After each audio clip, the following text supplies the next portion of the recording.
جو ہیں وہ ایک اعلیٰ مقام رکھتے ہیں. جیسے پہ ہمارے یہاں پہ مدرسے رکھتے ہیں تو وہ کہتے ہیں چرچ کا بھی رول ہے. پھر ایک ٹیچر جو اسکول ماسٹر ہے اس کا بھی رول ہے. پھر پیرنٹس خود چاہتے ہیں کہ بچہ پڑھے. تو بچے کی زندگی میں پہلے اسٹیٹ کی اتھارٹی, پھر چرچ کی اتھارٹی, اسکول ماسٹر کی اتھارٹی اور پھر پیرنٹ کی اتھارٹی ہے. اب ان تمام اتھارٹیز کے ڈفرینٹ گول ہیں جو وہ اچیو کرنا چاہتے ہیں. کس سے؟ ایک معصوم سے, چھوٹے سے بچے سے. اور یہ معصوم سا چھوٹا سا بچہ اپنے آپ کو سنبھالے یا ان کی ریکوائرمنٹس کو پورا کرے. تو میں اس طرح کی اتھارٹی کے خلاف ہوں, لیکن میں مکمل فریڈم کے بھی خلاف ہوں. فردر وہ ان اتھارٹیز کو اپنے ایسے کے اندر الیبوریٹ کرتے ہوئے کہتے ہیں کہ the role of different authorities. وہ کہتے ہیں کہ اسٹیٹ جو ہے وہ ایم کرتی ہے کہ وہ بچے کو پڑھائے تاکہ جو گورنمنٹ موجود ہے اس کو وہ اس کے کام آ سکے, اس کو آگے بڑھا سکے, ملک کے لیے سرمایہ بن سکے, نیشنل پریسٹیج بن جائے, وہ ملک کے کام آئے, ملک کے آفیسز چلائے, ملک کے لوگوں کے لیے مفاد کا کام کرے. پھر وہ کہتے ہیں ہمارے پاس چرچز کی اتھارٹی موجود ہے. چرچ کیا چاہتے ہیں؟ وہ بچے کو اس لیے ایجوکیٹ کرنا چاہتے ہیں تاکہ جو پریسٹ ہیں وہاں پہ, یعنی کہ جو چرچ کے مولوی ہیں, ان کی پاور میں اضافہ ہو. یعنی کہ جیسے ہمارے یہاں مدارس ہیں اور مدارس میں طالب علموں کو ایجوکیٹ کیا جاتا ہے, تو کیوں کیا کر رہا ہے مولوی؟ یہ کس طرح سے ان کا مائنڈ سیٹ کر رہا ہے کہ میری عزت کرو یا مجھے آل ان آل پاور مانو. سیم چرچ کے پاس بھی ایسا ہی کام ہے.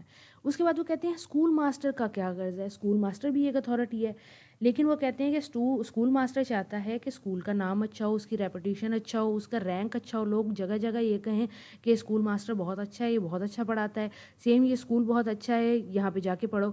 تو اس کے اندر وہ بچے سے یہ کام لینا چاہ رہے ہیں, اس لیے وہ اس پہ فوکس کر رہے ہیں کہ وہ ایجوکیشن حاصل کرے. پیرنٹس بھی جو چاہتے ہیں بچوں کو ایجوکیٹ کرنا, وہ بھی اتھارٹی رکھ رہے ہیں. اور کس طرح کی اتھارٹی؟ وہ کیا اس سے حاصل کرنا چاہتے ہیں؟ وہ چاہتے ہیں کہ وہ فیملی کو سپورٹ کرے, وہ فیملی کے اندر گلوری لے کے آئے, وہ فیملی کا نام اونچا کرے.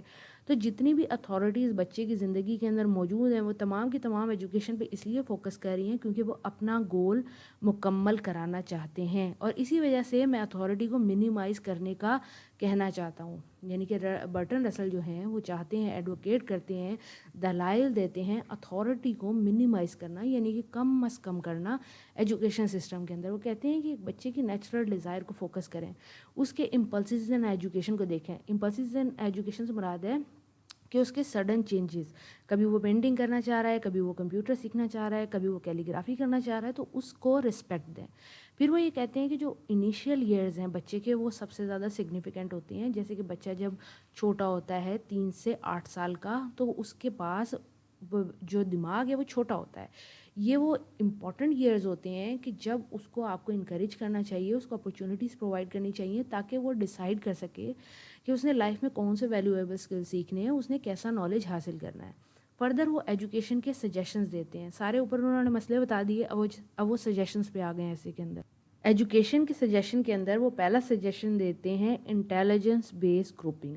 رسل ایڈوائز کرتے ہیں کہ ہمیں سبجیکٹس کو کمبائن کرنا چاہیے بچے کی انٹیلیجنس کے حساب سے.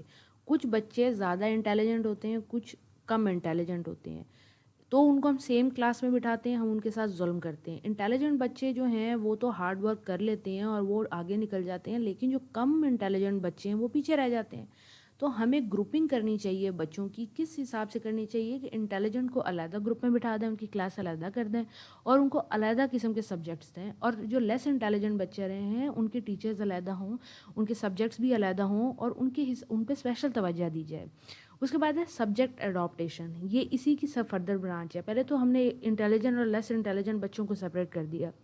اس کے بعد ہمیں سبجیکٹ ایسے بنانے چاہیے جو بچے کے ایپٹیٹیوڈ اور انٹیلیجنس کے حساب سے ہوں. ہم سبجیکٹ کو ایسے گروپ کریں کہ جو بچے ہیں وہ برڈن محسوس نہ کریں, نہ انٹیلیجنٹ بچے نہ ہی لیس انٹیلیجنٹ بچے. برٹن رسل یہ کہتے ہیں کہ 12 سال تک کے بچے کو لازمی انسٹرکشن دی جائیں کہ وہ کلاسک میتھمیٹکس اور سائنس پڑھے, تاکہ جب وہ 14 سال کا ہو تو اسے پتہ ہو اس نے آگے کلاسکس میں جانا ہے, میتھمیٹکس میں جانا ہے یا سائنس میں جانا ہے. لیکن ہم کسی کو بھی بہت زیادہ فوکس نہ کریں. ہم یہ نہ کہیں بچے سے کہ لازمی آپ ان تینوں چیزوں میں ٹاپ کرو. ہو سکتا ہے کوئی بچہ سائنس کے اندر زیادہ اچھا ہو اور میتھمیٹکس اور کلاسکس میں ویک ہو, تو کوئی بات نہیں, اس کو سائنس میں 12 سال تک رہنے دیں, 12 سال کی ایج تک, اور جیسے وہ 14 میں آئے وہ سائنس کو چوز کرے اور اس میں آگے نکل جائے. تو سبجیکٹ کی جو اڈاپٹیشن ہے وہ بہت زیادہ بچے کے ایپٹیٹیوڈ اور انٹیلیجنس کے حساب سے ہونی چاہیے. اس کے بعد وہ کہتے ہیں کہ پرپس آف ایجوکیشن کیا ہے.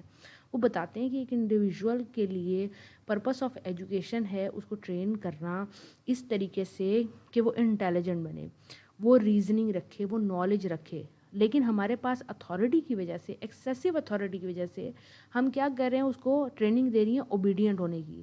اسٹیٹ کا اوبیڈینٹ ہو جاؤ، چرچ کے، پیرنٹ کے، باس کے اوبیڈینٹ ہو جاؤ. ہم اتھارٹی جب ان پہ بہت زیادہ فوکس کرتے ہیں تو ان کا گول ہم چینج کر دیتے ہیں. اسٹوڈنٹ کو اگر ہم فریڈم دیں تو وہ اپنے انٹرسٹ کے اکارڈنگلی آئیڈیاز کو جنریٹ کرے گا اور وہ اس سے ریزننگ اور نالج کو بھی نکالے گا. یعنی کہ آگے فردر وہ سائنٹسٹ بن سکتا ہے، آگے فردر وہ نئی ڈسکوریز کر سکتا ہے. پھر وہ اس ہسٹوریکل پرسپیکٹیو دیتے ہیں ایجوکیشن کے اوپر. وہ کہتے ہیں ایجوکیشن انگلینڈ کے اندر یا برٹین کے اندر ہمیشہ فوکس رہا ہے اتھارٹی کے اوپر. کریکولم ہے اسٹرکٹ قسم کا، کریٹیوٹی بین ہے، انڈیویژوالٹی ہے. رسل اس ساری چیزوں کو کرٹیسائز کرتے ہیں اور کہتے ہیں کہ یہ ایک انسان کی تھنکنگ اور اس کی انڈیپینڈنٹ تھاٹ جو اسٹوڈنٹ کے اندر موجود ہوتی ہے اس کو پروان نہیں چڑھنے دے گا بلکہ اس کو ختم کر دے گا. تو ہمارا جو اگر کانسیپٹ ہے ایجوکیشن کا وہ بدترین کانسیپٹ ہے.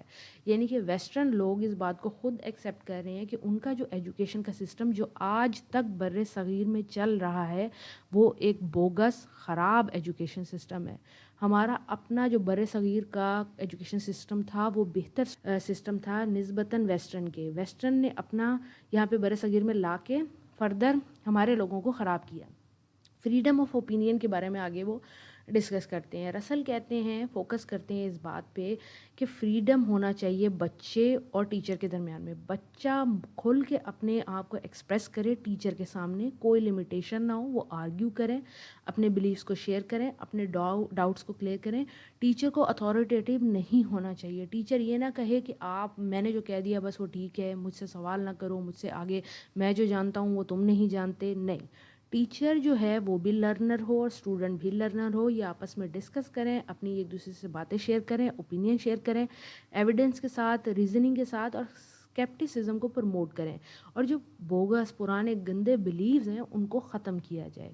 اس کے بعد نیکسٹ پوائنٹ وہ دیتے ہیں کہ opposition to teaching orthodoxy. Orthodoxy سے مراد یہ ہے کہ سختی. جیسے ہمارے اسکول ماسٹر سخت ہوتے ہیں، کہتے ہیں بس ہم نے جو اسکول کا سسٹم ہے آپ نے اس کو فالو کرنا ہے، نہ ادھر جائیں نہ ادھر جائیں. وہ اپنی لائف سے اتنے ایگزاسٹڈ ہوتے ہیں کہ وہ بہت زیادہ سخت ہوئے ہوئے ہوتے ہیں، بہت زیادہ ڈھیٹ ہوئے ہوئے ہوتے ہیں، ٹیچر ڈھیٹ ہوئے ہوئے ہوتے ہیں. تو وہ کہتے ہیں کہ یہ ہپوکریسی کی طرف لیڈ کرتا ہے، یہ وار کو اگنائٹ کرتا ہے، یہ ریجیمنٹ جیسے فوج کے اندر ریجیمنٹ ہوتی ہے اس کو کرتا ہے.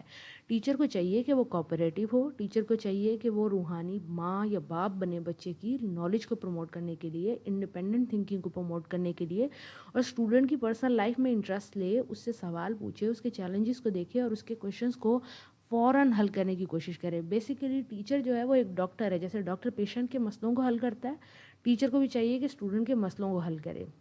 نیکسٹ وہ فوکس کرتے ہیں انڈیویژوالٹی اور کریٹیوٹی. وہ کہتے ہیں ہر بچہ جو ہے وہ انڈیویژول ہے، علیحدہ قسم کا، اور الگ کریٹیوٹی رکھتا ہے اپنے ہی ایجوکیشنل چیزوں کے اندر. لیکن جو ہمارے اسکول کا سسٹم ہے وہ اتنا گندا ماڈل ہے. یہ برٹن رسل اپنے ایجوکیشن سسٹم کے بارے میں کہہ رہے ہیں. آپ دیکھیں وہ اس کو کتنا برا کہہ رہے ہیں، اور آج تک ہمارے ہاں پاکستان اور انڈیا کے اندر وہی ایجوکیشن کا سسٹم چل رہا ہے جن کو وہ ختم بھی کر چکے ہیں. اس کے بعد وہ کہتے ہیں کہ the balance between freedom and authority. Bertrand Russell کہتے ہیں میں مکمل بچے کی فریڈم کے بھی خلاف ہوں کہ بچے کو آزاد چھوڑ دیا جائے جیسے گائے بھینسوں کو چھوڑ دیا جاتا ہے. میں چاہتا ہوں کہ ان کو گائیڈنس دی جائے لیکن اتھارٹی ان پہ نافذ نہ کی جائے کہ جو ہم نے کہہ دیا. اسکول کا جو سسٹم ہے آپ اس سے لازمی گزرو، بے شک آپ وہ اس میں اچھے ہو یا برے ہو. اور ایک سسٹم، ایک اتھارٹی جو ہے وہ ہر بچے کو نہیں جج کر سکتی، ہر بچے کے ساتھ نہیں ہے. اگین کنکلوژن کے اندر یہی بات ہے کہ یہ جو ایسے ہے یہ بہت امپورٹنٹ ہے. یہ ساری باتیں جو برٹن رسل نے کی ہیں یہ میری والدہ میرے سے کرتی ہیں، اور میرا بھی یہی پرسنل پوائنٹ آف ویو ہے کہ ہمیں فوکس کرنا چاہیے ان تمام باتوں پہ جو اس ایسے کے اندر ہائی لائٹ کر دی گئی ہیں. جو ٹیچر اس ویڈیو کو سن رہے ہیں ان کو فوکس کرنے کی ضرورت ہے.